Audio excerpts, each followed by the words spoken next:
Yo yo yo, salut les tarfeuses, salut les tarfeurs, bienvenue pour un nouveau pronostic de Benoît Requin. Ok, place au pronostic du quintet du samedi 2 décembre, direction Paris-Vincennes pour le prix de Saint-Georges de Didonne. Trop attelé, 2850 mètres, 15 partants, réunion 1, course 4, indice de confiance 2 sur 5.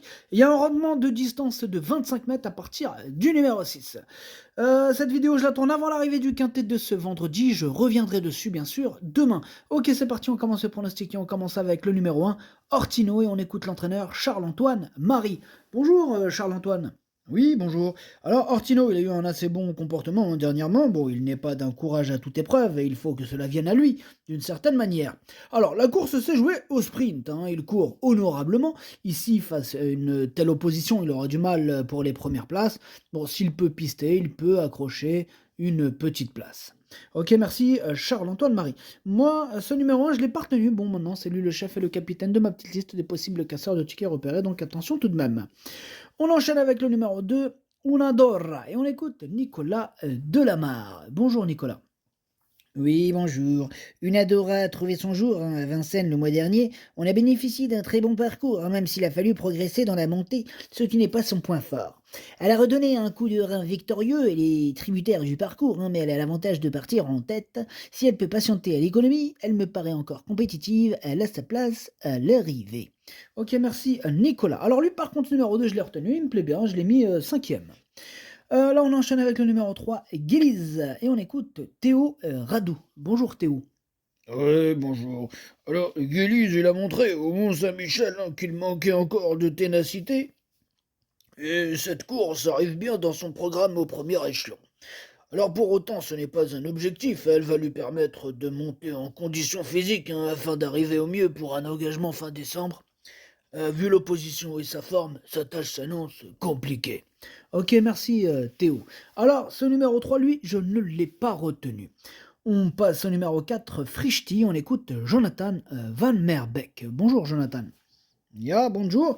Frischti ne doit pas être condamné sur ses dernières sorties. À Chartres, il aurait pris une place sans une faute, puis récemment, chez les amateurs, il s'est vite retrouvé loin et n'a pas eu une course dure.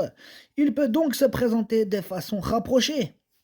L'engagement au premier échelon est favorable, même s'il affronte des jeunes et n'a pas de marche. Nos ambitions se limiteront aux petites places. Ok, merci Jonathan. Alors moi, ce numéro 4, je ne l'ai pas retenu. Par contre, il est en plein milieu de ma petite liste des possibles troubles. Faites attention tout de même. On enchaîne avec le numéro 5, Hermès Smart. On écoute Yannick Henry. Bonjour Yannick. Oui, bonjour. Alors, Hermès Smart, c'est le vrai cheval de grande piste. L'engagement est parfait en tête. Il dispose d'une première chance. Il est capable d'aller de l'avant et faire du rythme. Il peut faire une blague de temps en temps, mais il est parfait en ce moment. Il a mis un bon coup de rein à Bordeaux. Ok, merci Yannick. Enfin, ton numéro 5, là, ton Hermès Smart, quand il fait des blagues, tu parles de disqualification, mais c'est pas des blagues pour nous. Ça fait mal. Ça fait un peu mal, sa blague. C'est une blague qui te démonte un ticket quand même. Donc, ce genre de blague, si tu pouvais les faire au parc sur l'hippodrome, ça serait cool.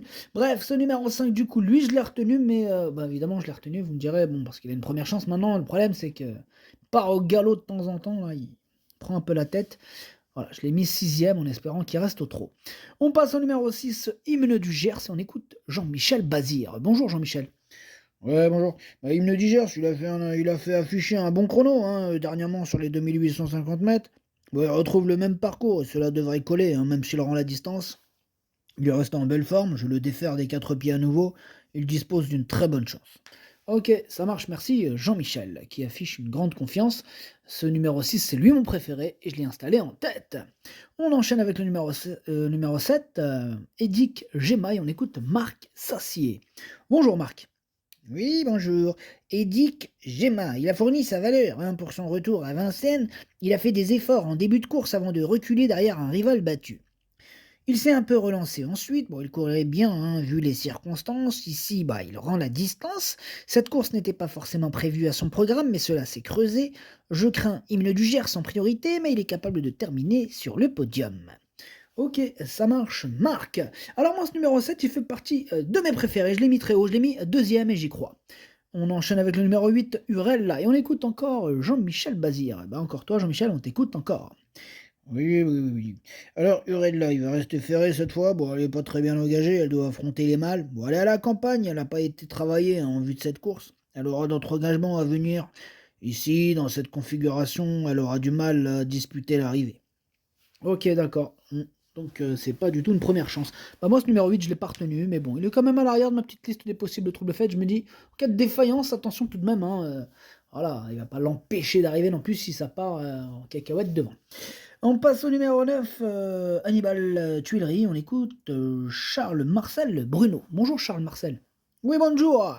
Alors, Hannibal Tuileries nous surprend agréablement en alignant les succès. Il devait partir en vacances, mais il a gagné à chaque fois facilement. Alors, cette course, elle va principalement lui permettre de se maintenir en condition en attendant un engagement plus favorable le jour de Noël. Samedi, il restera ferré et mon père va le driver. Il est dans un tel état de forme qu'il n'est pas hors d'affaire pour les petites places.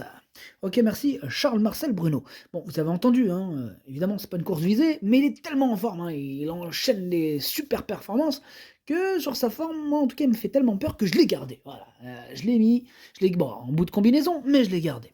On passe au numéro 10, Guinness d'Airfray, et on écoute Clément Thomas. Bonjour Clément. Oui, bonjour. Alors, Guinness Derfray, il a désormais 2 courses dans les jambes, après avoir été arrêtée. Elle a bien couru à chaque fois avec ses fers. Elle arrive avec de la fraîcheur sur ce meeting et sera cette fois déférée des antérieurs. C'est un bel engagement, et le lot s'est creusé. Même si elle peut encore manquer d'une vraie course, elle fait partie des bonnes possibilités pour les places. Ok, merci Clément. Alors moi, ce numéro 10, j'y crois. Je l'ai mis très haut, je l'ai mis à troisième. On enchaîne avec la famille Thomas encore, qui nous présentait Radames. Là, c'est David Thomas. Bonjour David. Oui, bonjour. Alors, Hérodomès, il n'a pas convaincu, dernièrement pour son retour sous le sel. Bon, il a réalisé une excellente saison, il peut manquer de fraîcheur, mais il travaille bien. Samedi, il doit rendre la distance, il a besoin d'un bon déroulement de course pour placer sa pointe. Cela dit, il suit tous les trains et devrait accrocher une place si tout se passe bien. J'ai une petite préférence pour Guinness d'Airfray. Ok, ça marche David. Bah moi ce numéro 11, il me plaît bien lui aussi, je l'ai mis assez haut, je l'ai mis quatrième.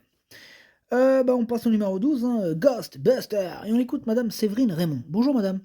Oui, bonjour. Alors Ghostbuster, il était malade au Croisé-la-Roche. C'était rassurant d'une certaine manière d'avoir une explication, voyez-vous. Oui, oui, je vois. Alors depuis, il a travaillé de bonne manière, il me paraît bien. Il faut évidemment rendre la distance et affronter les 6 ans. Il lui faut se faire ramener, mais il est capable de bien finir et disputer l'arrivée. Je crains surtout les jeunes. Ok, surtout les jeunes, nous dit madame. Eh bien, moi, ce numéro 12, par contre, c'est un regret. C'est mon deuxième cheval de complément en cas de partant, donc méfions-nous, méfions-nous. Il est ouvert ce quintet, je vous ai mis 2 sur 5 en indice de confiance. Ça peut partir dans tous les sens, de tous les côtés, attention quand même. On passe au numéro 13, Haribo du loisir, on écoute Léo Abrivard. Bonjour Léo. Ouais, bonjour.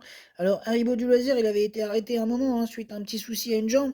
Bon, tout est rentré dans l'ordre et au travail à Grosbois, il est bien souple. Il est bien le matin et pieds nus. Bon, il a sa place dans le quintet, même si j'aurais aimé qu'il ait un autre parcours dans les jambes.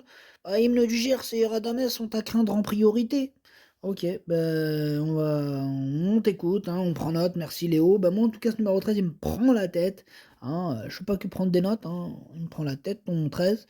C'est lui mon gros regret, c'est lui mon cheval de complément. En cas de non partant, attention possible, le cassage en vue.